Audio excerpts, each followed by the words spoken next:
Hey, bonjour tout le monde, j'espère que vous allez bien. Bienvenue dans une courte vidéo dédiée à Promtail et à à faire des graphes avec Loki. Vous allez voir il y a une petite astuce pour pouvoir le faire. Je pense que c'est pas si connu que ça.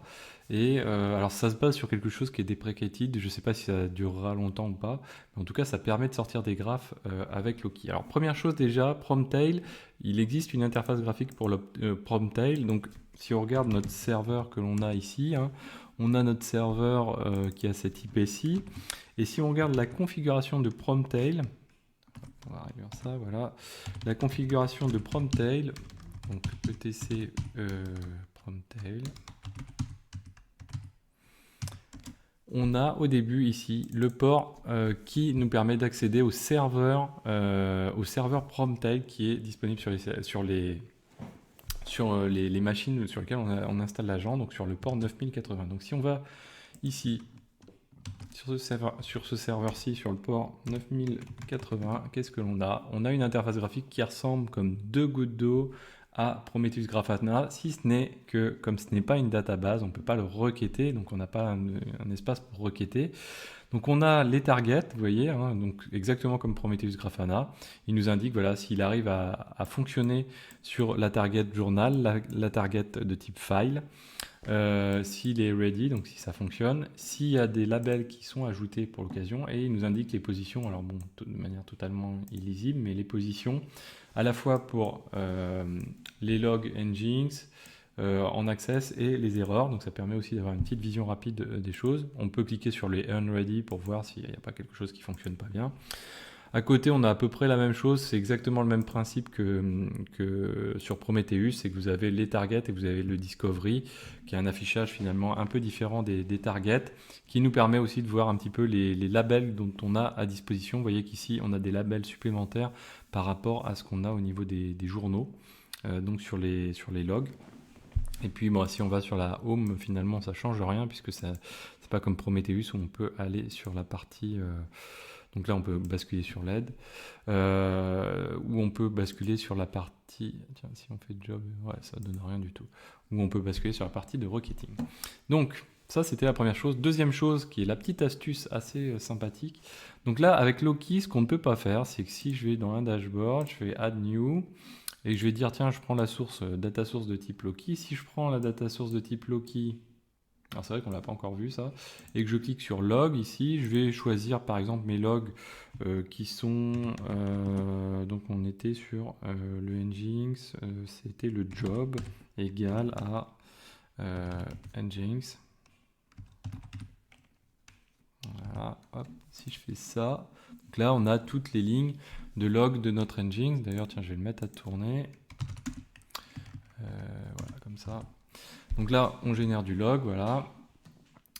Donc ça, c'est bien, ok. Et on se dit, tiens, bah, je vais sortir le nombre de logs générés, par exemple, par minute. Donc là, je vais cliquer sur graph. Et là, qu'est-ce qu'il me dit? Il me dit, ben non, en fait, tu ne peux pas, tu n'as pas le droit. Tu ne peux pas utiliser des graphiques pour ce type de data Loki. Alors, il y a une astuce. Donc l'astuce, elle est assez simple. C'est qu'on va dans les data sources. Ça on s'en fiche. On rajoute une data source et là on va pas la déclarer en tant que Loki, on va la déclarer en tant que Prometheus. Et il y a encore une astuce. Donc là nous on est en localhost, hein, donc localhost sur le port 3100. Donc là c'est comme si c'était du Prometheus. Et on rajoute un slash Loki. Et ça, vous allez voir, donc là si je fais save and test, il me trouve la data source. Donc ça, première chose, ça marche. Ensuite on va dans le dashboard du coup. Add new panel. Et là, on va pouvoir faire du coup, sélectionner notre data source, Prometheus. Je vais l'appeler comme ça, même si c'est du Loki. Je clique, je veux du graphe, moi. Et là, je vais pouvoir lui passer une requête. Donc là, je ne sais pas si il nous fait l'autocomplétion. Voilà, counter overtime.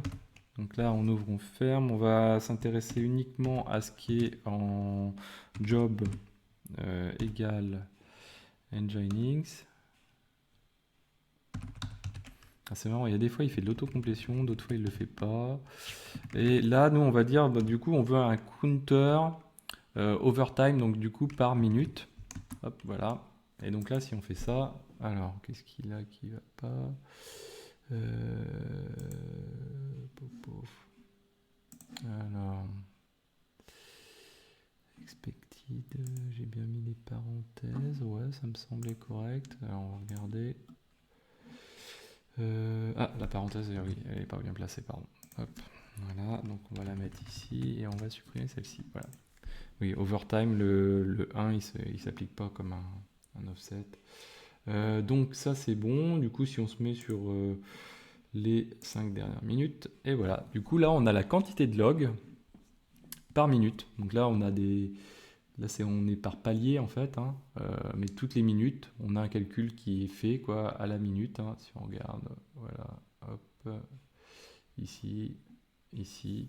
Donc voilà, c'est assez sympa. Du coup, là, on sait qu'on génère à la minute quelque chose comme 6000 lignes de log à peu près par minute pour Nginx. Donc c'est assez sympa et ça vient compléter quand même. C'est quand même dommage de ne pas pouvoir faire de graphique. Après, si c'est pas possible, c'est qu'il y a peut-être une raison aussi, quoi. C'est peut-être une question de ressources ou de choses comme ça, donc faut peut-être pas en abuser non plus. Donc là, voilà, on se retrouve avec ce graphique-là, et puis derrière, on peut rajouter les logs. Ça, on verra ça après. Voilà, donc j'espère que cette vidéo vous a plu. N'hésitez pas à la partager, à mettre des pouces bleus, à commenter, et je vous dis à très bientôt sur Xavki.